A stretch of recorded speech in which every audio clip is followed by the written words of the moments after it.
Good morning, everyone. Thank you for being here. I'm joined with Joe Valiente, who is our Emergency Operations Management our Director, and Addie Emsice, who is our Chief Administration Assistant for Innovation and Strategy. These two folks, these two directors have really been the directors that represent, I think, the pillars of our COVID strategy, whether it's testing and now it's vaccines. You're here at this site. This is an exciting day for us. This is really one of our first large drive-through sites that's open to the public. It was by reservation only. We're very positive. We've been holding and standing up testing sites since March of last year. And when people come and drive through testing sites, people are nervous, people might feel sick, people feel like they were exposed. When you see these people in this line, they're smiling, they're excited, they've been anticipating this day. It's just a different atmosphere here. Our employees are excited to work this event. This is something we've been waiting for a long time, when the supply would finally open and we were able to do a larger volume event. So as for Jefferson Parish, we were approved for 2 strike teams last week, one in Grand Isle where 40 vaccines were given and another 160 with the Louisiana Department of Health and Louisiana National Guard. We did our Golden Ager. So this is really the 3rd event that we're hosting in Jefferson Parish. Up to now, up to these 3 events, you had to get your vaccine through a hospital, a pharmacy, or a federally qualified health center. So we're really excited. The governor's announcement last Friday opening up the vaccine to people 65 and above, as well as the COVID emergency personnel, that allowed many members of my team, including myself, to have it be our turn. So we were vaccinated today as well. So we're really excited about that. It's something that I've been looking forward to for a long time. So I got my shot. I feel fine. We want to encourage everyone to do that as well when it is your turn. Our COVID numbers have been dropping, thank goodness for that. Our 5-day average is 104. We started the year at 350. So that quick succession of many holidays in a row, I like to say we maybe finally got over that. But of course we have the Mardi Gras holiday ahead of us. So we really want to stress everyone to be safe. There are many avenues to enjoy the spirit of the carnival season in a safe way, outdoors, many decorations throughout our community. We want to encourage that. For our bars, New Orleans closed their bars. We don't have a street in Jefferson Parish that has the density of the bars that we ever have on any weekend street activity, or the density of bars on one street. So we're going to allow our bars to remain open. However, we're going to be very vigilant in making sure that all of these establishments abide by the current guidelines, the governor's Phase 2 modified guidelines, which is 25% capacity, outside service, seated service, and a max of 50 people. So, and closing at 11. So we talked to the State Fire Marshal's office. They're going to be out with our property maintenance and zoning team to make sure that everybody's abiding by those rules. And we want to applaud the businesses that have. And we have many businesses in Jefferson Parish who have done the right thing, know that's the right thing to do, despite how difficult it is for them personally and for their own business. We're here at the Alario Center, which we're really proud has been a federal testing site pilot since the beginning, one of the most successful ones. We have a lot of testing going on in Jefferson Parish this week. Today, 2 to 6 at Marrero Community Center. Tomorrow from 9 to 1 at Mount Hermon Baptist Church in Avondale. Wednesday as well from 2 to 7, Tarrytown Golden Age Center. Thursday at St. Michael's Church from 2 to 6 in Kenner. And of course, every Monday through Friday here from 8 to 4 at Alario. And then 8 to 12, that time just changed. We used to go till 2. Now we go till 12, 8 to 12 on Saturday.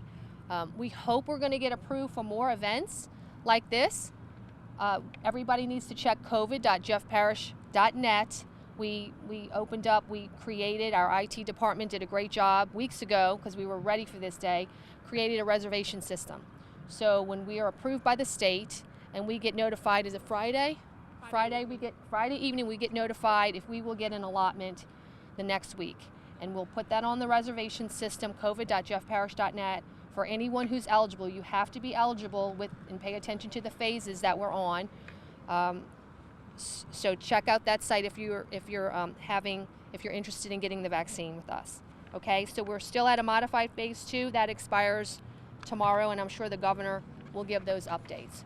So with that, I can take any questions that anybody has. Yes, Jen. Today marks 11 months since the first coronavirus positive test in Louisiana with a Jefferson Parish resident.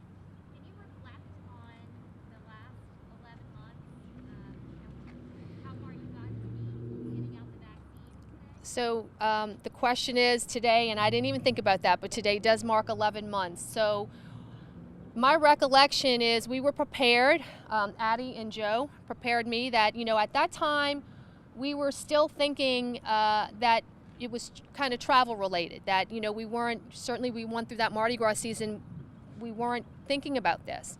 So probably the week before, Addie pulled me aside and said, I want you to get mentally prepared. We're going to have a case. It's coming our way.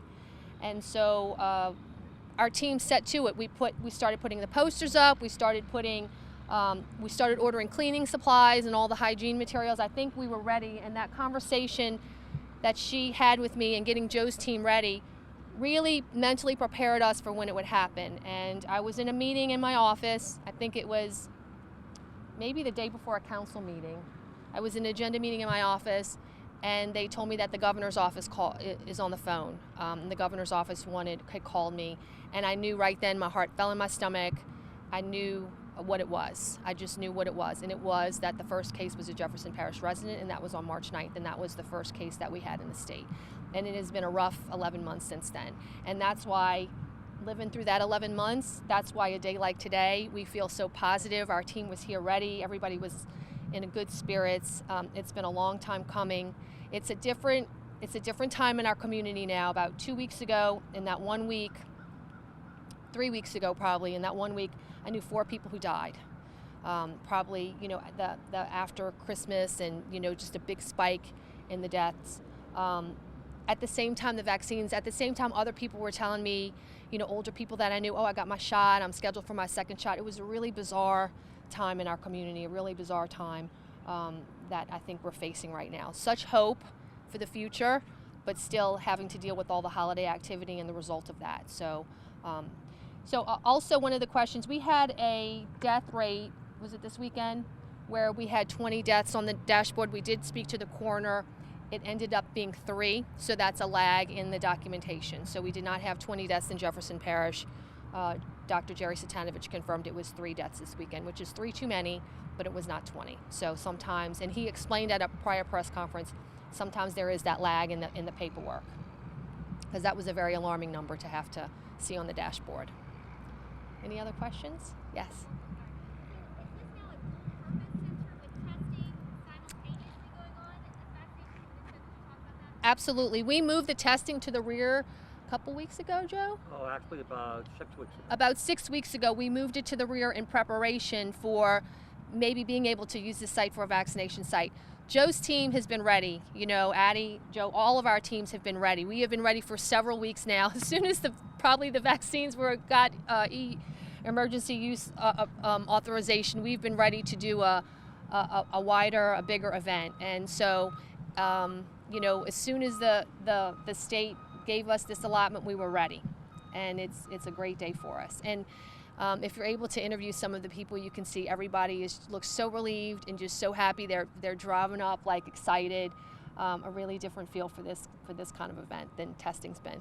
How quickly could you scale this up? And we see the long lines that we saw for testing 6 months ago, but for a vaccine. This is a really large footprint that we have. That's why this site is just so great for us. Right here you see 4 lines. So the other day at Terrytown there were 2 lines, but they quickly scaled up to 4 lines. And look, we always have to partner. We can do a lot, but what our team does not do is we do not manage the storage of the vaccine, because that is very precarious in terms of the temperature it has to be. And we don't put the shot in anybody's arm. So what you see us doing, Joe's team doing really, is doing the traffic, and the sheriff's office is here, the traffic control. We like I said, we built out a reservation system, and we help support. We partner today with Passport Health, and they're the folks who are really managing the vaccine, the storage, and then putting the shots in people's arms. And then I think they're following up. They have people inside doing the data input that needs to go into the link system for the state, and everything's documented. And then if you see them drive through here, they get the shot under those tents, and they drive forward. It's required that you have to wait 15 minutes to make sure you're okay and you're not having any adverse reactions. Some people 30 minutes. The 30 minutes are for what? Anyone who has a history of any allergy. Okay, anyone who has a history of any allergy, they're requiring them to be monitored for 30 minutes, and everybody else 15 minutes. So, any other questions? Thanks, y'all. Thank you all for being here.